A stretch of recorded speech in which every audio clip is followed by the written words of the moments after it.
Happy new year to all. হ্যাঁ, 2 দিন কোনো ভিডিও আসেনি, 2 দিন কোনো ভিডিও করিনি, মানে লাইভ করেছি, আবার শর্টস ছেড়েছিলাম, ভিডিও টিডিও করিনি। 31st আর 1st জানুয়ারি একটু রিল্যাক্সেশন মুডে কাটিয়ে ফিরে আসলাম back to pavilion. Happy new year again to all.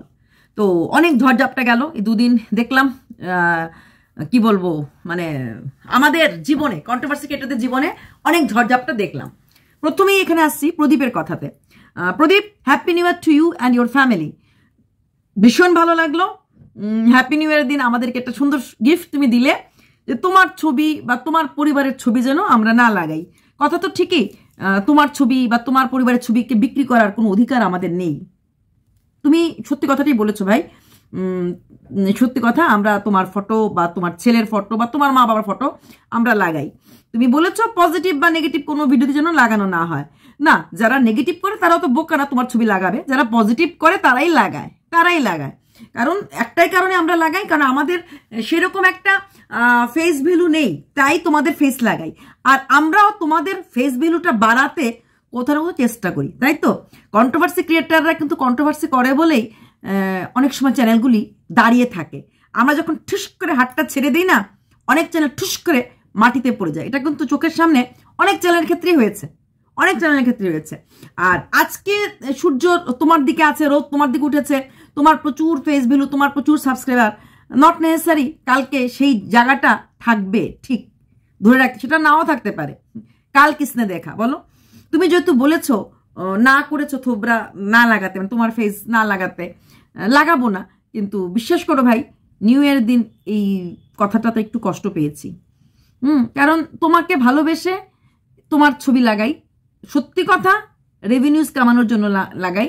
নিজেদের যাদের অকাত থাকে, সো কল কন্ট্রোভার্সি ক্রিয়েটরের মধ্যে যারা ভিডিও করে, আমি দেখেছি এরকম অনেক আছে, যারা কিন্তু তোমার বা তোমার এক্স ওয়াইফ, বলি বউটা এক্স ওয়াইফ হবে তো নাকি ওয়াইফ হতে চলেছে, অনেক কিছু শুনতে পাচ্ছি কানে কানে, তো ফটো লাগায় না। ওরা ওদের মুখ দেখিয়েই ভিডিও করে, মানে ওদের থাম্বনেল দিয়ে ভিডিও করে। অতটুকুন গার্ডস ওদের মধ্যে আছে। তো আমি সেই সব কন্ট্রোভার্সি ক্রিয়েটরদেরকে স্যালুট দিই যারা নিজেদের মুখ লাগিয়ে ভিডিও করে, যারা তোমার মুখ লাগানোর ধারে না। তুমি খুব ভালোই আছো, খুব সুখী শান্তি আছো, ভালো লাগলো। নিউ ইয়ার এনজয় করছো, তোমার মা বাবার চ্যানেলটা খুব ভালোভাবে চলছে, প্রত্যেক ইন্টারেস্ট নিয়ে দেখছে, তোমার বাবার ভাষ্য ও তোমার মার কাজ, সেই যে কি বলে চষির পিঠে করানো, এবং বেশ তোমার বাবা একটুখানি মজা করে কথাবার্তা বলা, বাহ চষিগুলি তুমি খুব ভালো বানিয়েছো। হ্যাঁ, এই চষিগুলি দেখেই তো আমি এনেছিলাম, ও চষি দেখে তুমি এনেছিল। দুজনের মধ্যে বেশ রোমান্টিসিজম, যেটা নিয়ে খুব কথা হতো, দুজনের মাঝে কথা নেই, দুজনের মধ্যে প্রেম মোহাম্মত নেই। বাবা কোথায় স্টোর রুমে ঘুমায়, তবে হ্যাঁ উনি তো ঘুমাতেন, এটা অস্বীকার করার জায়গা নেই, কিন্তু কেন ঘুমাতেন বুঝতে পারলাম না। যে মানুষটার মধ্যে এত কবিতা আছে, যে মানুষটার মধ্যে এত কাজ করার ক্ষমতা আছে, যে মানুষটার মধ্যে এত কিছু কাজ, সেই মানুষটা মানে তোমার বাবাকে এত দূরে কেন রাখা হয়েছিল সেটা বুঝতে পারিনি। তুমি বলবে পুরনো ঘর, পুরনো জায়গা জমি, যাই হোক, উনি এখন তো এখানেই আছেন, ওই দিক ঘরটা ছেড়ে তো এসেছেন, এখন তো উনি খুব ভালো আছেন, তাই না। ওই ঘরটা ছেড়ে উনি আসতে পেরেছেন এখানে, এই ঘরে উনি থাকতে পেরেছেন। বাকি এতটা বছর উনি কতটা দূর থাকতেন সবার কাছ থেকে, সেটাও একটু অন্যরকমই লাগতো সবার। এখন উনি যথেষ্ট আরামে আছেন, সুন্দর ঘর, সুন্দর আলমারি, সবকিছু সুন্দর। হ্যাঁ, এসিও বোধহয় আছেন ওনার ঘরে, আমি ঠিক খেয়াল করিনি এসি আছে কিনা ওনার ঘরে। নাও ওনার মানে ওনার জীবনটা এখন খুব ভালো হয়ে গেছে আমার যেটা মনে হয়। আর যদি এসি না থাকে তো একটা এসি কিনে দিও, তোমার কাছে এসিটা চাইলেই কিনে নিতে পারবে, তাই না। তো এরকম করে তুমি একটা এসি কিনে দিও, তো ওনার খুব খুশি হবে, মানে ওনার ভালো লাগবে। আর রইল বাকি, ভাই সত্যি কথা বলবো, কষ্ট পাইছি না মানে মিথ্যে বলে লাভ নাই। আমি সত্যি তোমার ছবি লাগিয়েই পয়সা রোজগার করেছি। হ্যাঁ, এটাতে অস্বীকার করার কোনো জায়গা আমাদের নেই। এবার আসছি সো কল্ড আমাদের মাম্মাম, টিউশন মাম্মাম। আচ্ছা, সেই মাম্মাম যার কথা আমরা সবাই জানি, যিনি একজন যোগা টিচার, কালকে দারুণ একটা স্ট্রেট ফরওয়ার্ড একটা টুমকি মারা ভিডিও দিয়ে দিল। এক্সারসাইজ তো শেখাচ্ছেনই, সাথে মানুষদেরকে কথা বলার জিনিস শেখাচ্ছে। হ্যাঁ, বারবার বলে দেখো 40 বছর বয়সে পিম্পলস, 40 বছর, অ্যাকচুয়ালি 40 বছরে না 50 বছর বয়সও পিম্পলস ওঠে। পিম্পলসের সাথে বয়সের একটু বেশি সম্পর্ক আছে বলে মনে হয় না। আমি আমার একজন কলিগ দেখেছিলাম, তার 55 না 57 ইয়ার্স ওল্ড, ওনার গালে অনেক পিম্পলস উঠতো। তো এটা আমার অবাক লেগেছিল। এটা তখন ডাক্তার যেটা বলে সেটা হচ্ছে হরমোনাল ব্যাপার আছে, হ্যান ব্যাপার, অনেক কিছু আমি তো জানি না। এরকম ব্যাপার আছে। তাই 40 বছর বলে বলে বারবার মাম্মাম, যারা ওকে 40 বছর বলেছে কষ্ট হয়েছে, কারণ 40 বছর না, তাই 40 বছর ও বলেছে। দারুণ লেগেছে। মান কি বাত বলে এমন করে দেখিয়ে কাউকে দেখিয়ে হাসছিল, তার মানে ওর পাশেই এখানটাতে কেউ ছিল। ও একবার তো হেসেছে, এটা বন্ধ করো বলেছে, দ্বিতীয়বার আবার এভাবে কথা বলতে হেসেছে। একটুখানি মন কি বাত বলে নেই, হ্যাটস অফ, পার্সোনালিটি আছে। তোরা যে যা বলিস ভাই আমার ইউটিউব চাই। হ্যাঁ, আরেকটা কথা বলবো, মাম্মামকে তোমাকে নিয়ে যে জ্ঞান দিচ্ছে, তোমার এই এক্সারসাইজ করতে লাগবে, ওই আসন করতে লাগবে, তুমি ঠ্যাঙ্গা দেখাবে, তুমি কোনো আসন কারোর কথাতে করবে না, কাউকে তোমার আইডেন্টিটি দেখানোর জন্য কাউকে করবে না। তুমি যদি মনে করো যে তুমি এই আসনগুলি করতে পারো তবেই আসনগুলি করবে, তুমি এটা করে দেখিও, তুমি এটা করে দেখিও, তুমি ব্যাক বেন্ডিং করে দেখিও, তুমি ফ্রন্ট বেন্ডিং করে দেখো, দেখবে তখন তোমাকে বারবার তোমাকে ঠেলতে থাকবে, এটা করে দেখাও, ওটা করে দেখাও। হ্যাঁ, ওই প্রথম তোমাকে ভেবেছিল বন্ধ করে দেবে, তুমি ইউটিউবে আর কি করতে পারবে না, যোগাসন শেখাতে পারবে না, কারণ তোমার সার্টিফিকেট নেই, হ্যান নেই, তেন নেই। কতগুলি মূর্খর দল বলেছিল ডায়েট দেখাতে গেলে ডায়েটিশিয়ানের কোর্স জানতে লাগবে, না হলে খুব বড় ব্যাপার, ডায়েট ঘচু। হ্যাঁ, এরা নিজেদেরকে শিক্ষিত মনে করে, অল্প বিদ্যা ভয়ঙ্করী। ডায়েটিশিয়ানের কোর্স কোনো কিছু দেখাতে হলে ইউটিউবে কোনো সার্টিফিকেটের দরকার পড়ে না, কোনো দেখাতে দরকার পড়ে না। কলেজের ফার্স্ট ইয়ার মেয়েও কলেজের ফার্স্ট ইয়ারের ইংলিশ বই, মানে question answer, pros, poem, novel discuss করতে পারে। কলেজে চাকরি করছে না, কলেজে চাকরি করতে গেলে MA, নেট ক্লিয়ার, MPhil লাগে। কিন্তু ইউটিউবে ভিডিও করছে, সে সোজা কথা বলেছে ভিডিও স্টার্টিংয়ে, আমি চ্যাপ্টারটা পড়তে গিয়ে আমার কাছে কি কি কোশ্চেন ইম্পর্টেন্ট মনে হলো, আমার কি কি ভালো লাগলো, আমি কি আনসার শিখেছি, মানে মেমোরাইজ করেছি, তাই আমি আমার ফেলো বন্ধুদেরকে শেখাচ্ছি, বলছি। ইউটিউব একটা ওপেন প্ল্যাটফর্ম, সেখানে কোনো রকম ডিগ্রি, কোনো রকম VLCC সার্টিফিকেট, কোনো রকম যোগা সার্টিফিকেট জানে না। এই হনু না সোনু, তার মাথামুন্ডু জ্ঞান, তার নিজস্ব জ্ঞান, সে ভেবেছিল এটা বলে মাম্মামকে পেছনে টেনে নেবে, কিন্তু পারেনি। হ্যাঁ, এখন ভাবছে তুমি তো আসন জানো, তুমি আসনটা দেখিও। আমি জানি না মাম্মাম তোমার সাথে হনুর সম্পর্ক এখনো ঠিক আছে কি না, নাকি তোমাদের গট আপ ম্যাচ, ও বলবে ওকে দেখবো, তুমি বলবে তোমাকে দেখবো, এমন কোনো গট আপ ম্যাচ হলেও হতে পারে, কারণ আজকালকার দিনটা অনেক খারাপ, কাকে বিশ্বাস করবো কাকে করবো না জানি না। তবে যাই হোক, তুমি ওই ব্যাপারে পাত্তা দাওনি, ওটা ভালো লেগেছে। আর রইলো বাকি এই আসন দেখিও, সেই আসন দেখিও, তুমি জাস্ট একটা কথাই বলবে আসন করতে করতে, মাই ফুট। তবে তুমি আমাকে দেখিয়েছিলে আপার বেলি, তুমি ভালো করে বুঝেছো আমার আপার বেলিটার ক্ষেত্রে, কিন্তু আমি আজ পর্যন্ত আসন করিনি, তোমারগুলিও করিনি। হ্যাঁ, তবে তোমার আসনগুলি খুব ভালো ছিল, মানে ইজি ছিল, কিন্তু ওই যে বললাম করে উঠাও উঠেনি, হয়ে উঠা ওঠেনি। আচ্ছা, তো সেটাই মাম্মাম, তুমি টন্ট করো, যা কিছু করো, তুমি ওই হনু যেটা বলবে সেটা তুমি করে দেখাবে না। একটা মেয়ে হলেই তাকে চরিত্রহীনা বলতে লাগবে, মেয়ে হলেই তাকে খারাপটা দেখাতে লাগবে, মেয়ে হলেই সে জীবনে কিছু করতে পারবে না দেখাতে লাগবে। প্রতি পদে আমাদের মেয়েদেরকে এইভাবে বেঁধে রাখার চেষ্টা হয়। সেটার ক্ষেত্রে কিন্তু আমি প্রথম থেকেই আমি কিন্তু সোজা পথে চলেছি। এই হনু তোমাকে মানে ইনস্ট্রাক্ট করবে আর তুমি করবে, হবে না, একদমই করবে না। হনু যা খুঁজে তা করুক গিয়ে, আমার কথা না কেমন উত্তর দিল, রেজিস্ট্রি সার্টিফিকেট কি করে দেখাবো, বিয়ে করতে রাজি হয়নি, বিয়ে করতে রাজি হয়নি, আবার বলে আমার বউ হয়ে গেছে, বিয়ে করতে রাজি হয়নি, ও আবার কারওয়া চাঁদ করে, অপদার্থ কোথাকার। এইবার আসছি আমার one and only most important and lovable content, চোপা। ইয়েস, চোপা ও চোপা ও চোপা চোপা চোপা রে গেলতে গেলাম ঝালমুড়ি, নিয়ে এলাম ভেলপুরি। চোপা ছিল ইকো পার্কে, কিন্তু ইকো পার্ক সোমবারে বন্ধ ছিল, চোপা ইকো পার্কে খোলা পায় নাই। ভেবে দেখো, একটা মেয়ে গাড়ি ভাড়া করে অনলাইন এক্সপার্ট, সে যাচ্ছে ইকো পার্ক, তার টার্গেট ছিল ইকো পার্ক, কিন্তু সে জানেই না মানডেতে ইকো পার্ক বন্ধ থাকে। অথচ গুগল করলে পরে কিন্তু ক্লোজ ডে, ওপেনিং ডে সব বলে দেয় ওরা। সে সেটা করেনি, তার আইকিউ লেভেলটা সত্যি প্রচন্ড মাপে হাই, তাই সেই ক্লোজ ডে ডে না দেখেই ও চলে গেছে। আবার গাড়ি ভাড়া করে, যেমন তো ওই কাকুকে লুচি খাওয়াইছে, মাংস খাওয়াইছে, মিষ্টি খাওয়াইছে, ফ্রুটি খাইয়েছে, তো ওই কাকুর সাথেই আবার চলে গেল সে ঘুরতে। কারণ কুট্টু একটা ভাইয়ের বউ এসেছে, সে ভাইয়ের বউকে নিয়ে দেখা গেল সায়েন্স সিটিতে গেল। সায়েন্স সিটিতে যাওয়ার পর ওসব জায়গাতে যাওয়ার পর ছোট লোকের মতো চিৎকারের কথাবার্তা, মানে পুরোপুরি একটা, তখন ওই যে বলে না ফাত্রা মেয়ে লোক, আমরা তো করি ফাত্রা মেয়ে লোক, ফাত্রাটা কথাবার্তা করতে বলতে থাকে।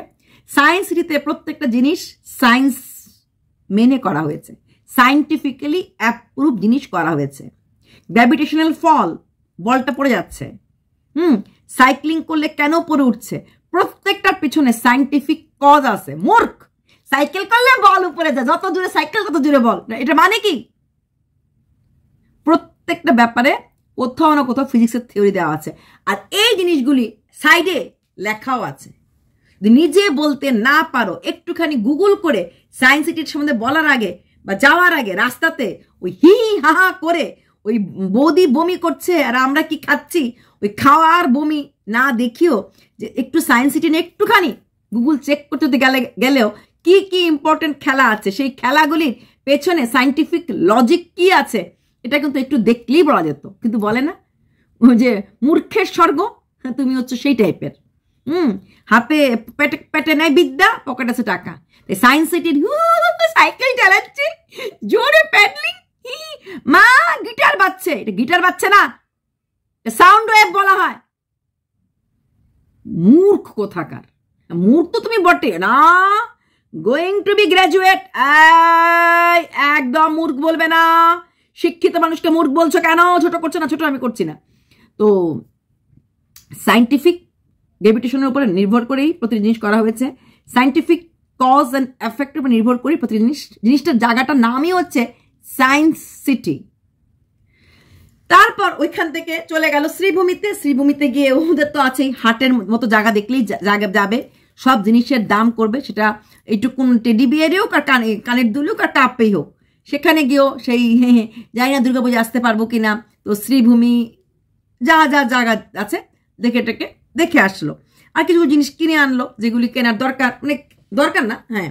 তারপরে আসছে আমাকে কেউ গোলাপ দেখ না দেখ, আমি আমার নিজেকে একটা গোলাপ দান করলাম, বৌদিদেরকে দিয়েছি, নিজের জন্য নিয়েছি। কেন রে? এবার বুঝি ঘনার থেকে গোলাপ আসেনি নিউ ইয়ারে? নিউ ইয়ারে বাড়িতেই। এবার আর দুদিনের ছুটি, খুব ঠান্ডা পড়েছিল, জ্বর হচ্ছিল বলে আর গ্যাপ নেওয়া হলো না। সে কি অবস্থা রে বাবা, এই কি হলো? নিউ ইয়ারে বাড়িতে, নিউ ইয়ারে দাদা বৌদির সাথে ভিডিও করা, এবার কুছ হজম নেই। তবে শুনতে পাচ্ছি সন্দেশে আতে হ্যাঁ হামে বাতাতে হ্যাঁ, কি ব্যাপার, ক্রস কানেকশন হয়ে গেছে নাকি? হ্যাঁ, ঘনা নাকি tata bye bye okay see you বলে দিয়েছে। তার জন্যই কেউ দেখ আর না দেখ, নিজেকে নিজে গোলাপ দান করা, নিজেকে নিজে ভালো রাখা, নিজের চিন্তা করা, নিজের উন্নতি করা, খুব ভালো কথা, খুব ভালো কথা। তা ঘনারা নেই, চলে গেছে, bye bye tata see you, Alvida করে দিয়েছে, এটা শুনতে পাচ্ছি, হাওয়াতে খবর আসছে, তো খুব ভালো কথা। ওরকম একটা লোকের সঙ্গে থাকার থেকে, লাইফটাকে গন্ধে থেকে গন্ধতার করার থেকে যদি ছেড়ে দিয়ে থাকে, এটা কি আই ওয়াশ না পাবলিককে দিয়ে ছড়ানো হচ্ছে সেটাও জানি না, কারণ আমার কাছে কোনো প্রুফ তো নেই। তো এইটুকুন খবর এসেছে ঘনার সাথে নাকি সম্পর্ক একটুখানি তিতা হয়ে গেছে। তো হবেই, তো গত বছর থেকেই চলছে, গত বছর ডিসেম্বর জানুয়ারিতে তো হয়ে গেছিল, পরে আবার মার্চ মাসে গিয়ে হুই করে অযোধ্যা ঘোরা হলো। তেতো হয় প্রেম হয়, তেতো হয় প্রেম হয়। তো বুঝতে পারছি না এটা সত্যটা কি, কারণ আমার ডাউট এর জন্যই 1 জানুয়ারি বাড়িতে থাকার তো কথা ছিল না। এই সময়টা তো বস বাড়ি থাকার কথা নেই, সময়টা তো বাইরে থাকার কথা।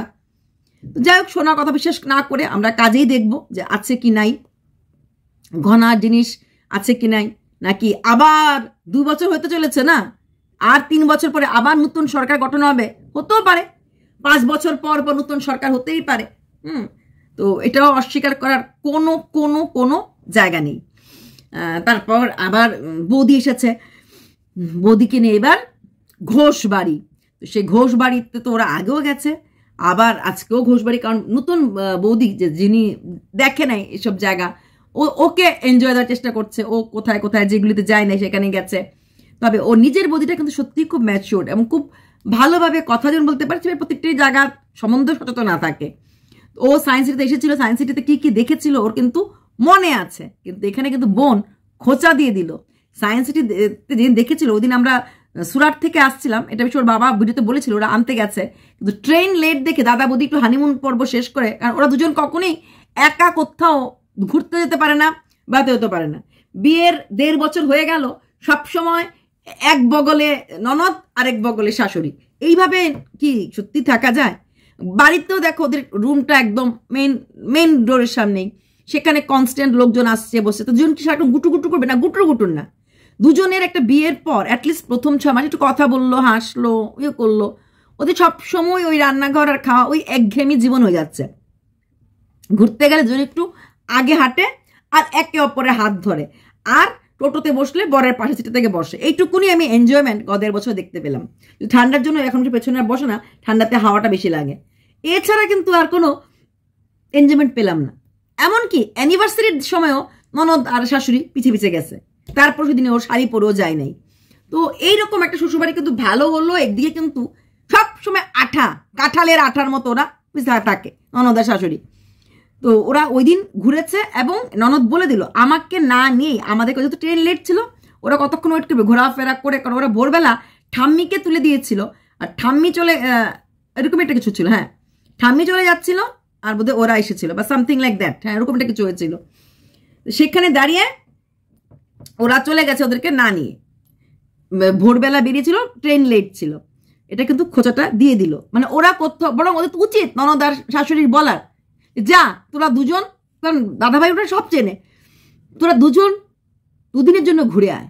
না না না, ওই বাপের বাড়ি শ্বশুর বাড়ি ছাড়াও ঘোরার যায়, কলকাতাতে যাক না, কলকাতায় প্রচুর হোটেল আছে, 2 দিন 3 দিন থাকুক, একটু তো ঘুরুক না, সেগুলি না, সারা একটা দিন আছে ওদের একে অপরের সাথে।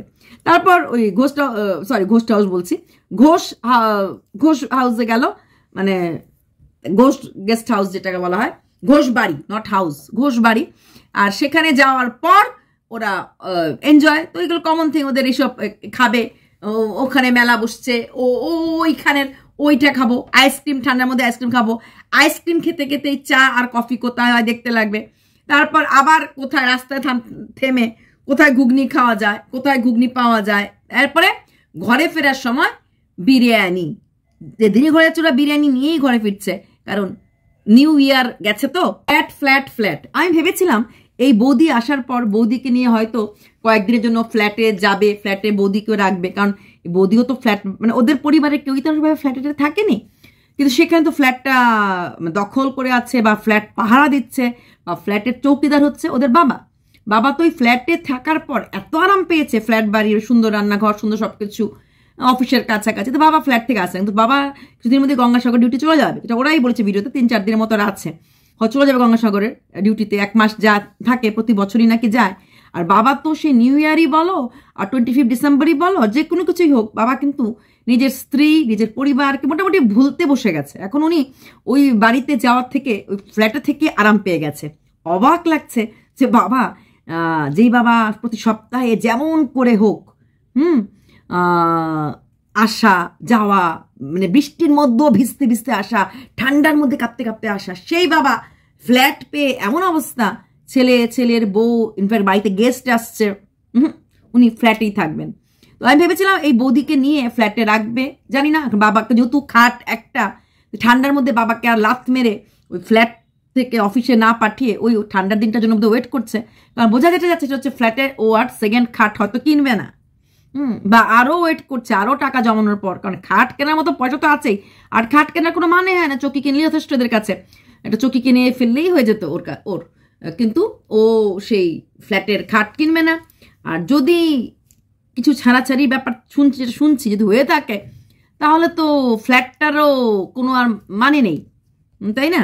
যে উদ্দেশ্য ফ্ল্যাট নেওয়া হয়েছিল ওই প্রমোশন ভিডিও করার জন্য, ভালো সুন্দর রুমে প্রমোশন ভিডিও, তো সেটা তো নিজের বাড়ির এই টাকাটা, যে টাকাটা ফ্ল্যাটে দেওয়া হচ্ছে, সেই ফ্ল্যাটের টাকাটা 24,000 টাকা 3 মাসের, ওইটা না খরচ করে নিজের বাড়িটা, মানে মা বাবার যে উপরের ঘরটা, ওইটাকে যদি সিমেন্ট প্লাস্টার করানো হতো, যেটা সিমেন্ট তো নেই, ইট বেরিয়ে আছে, মানে প্লাস্টার করা হয় নাই, তো ওইটাকেও সিমেন্ট প্লাস্টার করে ওইটাকেও কালার করলে কিন্তু ভালো লাগতো, একটা সাইড ওয়াল যদি ডিপ কালার করা তাহলে ভালোই লাগতো। এবার একটা কথাই বলবো, মানে বন্ধু, সবার বন্ধু, বাড়িতে ফিরে আসুন, স্ত্রীর পাশে এসে বসুন, ওই ফ্ল্যাটের আরামদায়ক জায়গা থেকে নিজের বাড়ির, বলে না নিজের বাড়ির ভাঙা ঘরও সুন্দর, নিজের বাড়ির নুন ভাত তো ভালো লোকের মাংস ভাত থেকে, সেটাই বলবো। ফ্ল্যাটটা তো মেয়ের ফ্ল্যাট, মেয়ে ফ্ল্যাটের জন্য কাজে নিয়েছিল। নিজের বাড়িতে আসুন, নিজের পরিবারের পাশে থাকুন। ছেলে মেয়ে বড় হয়ে গেছে, ওরা এনজয় করছে, খাচ্ছে, কিন্তু আপনার সাথে আপনার পরিবারের দূরত্বটা কিন্তু দিনের পর দিন অনেকটাই বেড়ে যাচ্ছে। আর মেয়েকে বলবো, মানে চোপাকে বলবো, ফ্ল্যাটে কি তখনই যাবে যখন প্রমোশনাল ভিডিও করতে হবে? প্রমোশনাল ভিডিও নেই রাইট নাও, তাহলে ফ্ল্যাটে যাওয়ার আর দরকার নেই। শুধু ফ্ল্যাটের জন্য এটা কেনা, ওইটা কেনা, এটা গোছানো, ওইটা গোছানো। আমি ফ্ল্যাটে নিয়ে যাব, ফ্ল্যাটের জন্য রেডি রাখছি, অকারণে পয়সা নষ্ট তুমি কিন্তু ফ্ল্যাটটা ভাড়া নিয়ে করে বারবারই করছো। আগের বারও করেছো, এইবারও করেছো। আগের বার মানে মোটামুটি তুমি ওদের জুলাই থেকে ভাড়া করেছো, তাই তো? এই জুলাই থেকে ডিসেম্বর তোমার এই 8 × 6 এই 48,000 টাকার জাস্টিফিকেশন আছে বলে আমার মনে হয় না। তার থেকে বড় কথা, তুমি যে ফ্রিজ কি কি কিনেছো সবটাই কিন্তু মানে বেসলেস, কোনো দরকার নেই। চলো এইটুকুনি, বাই।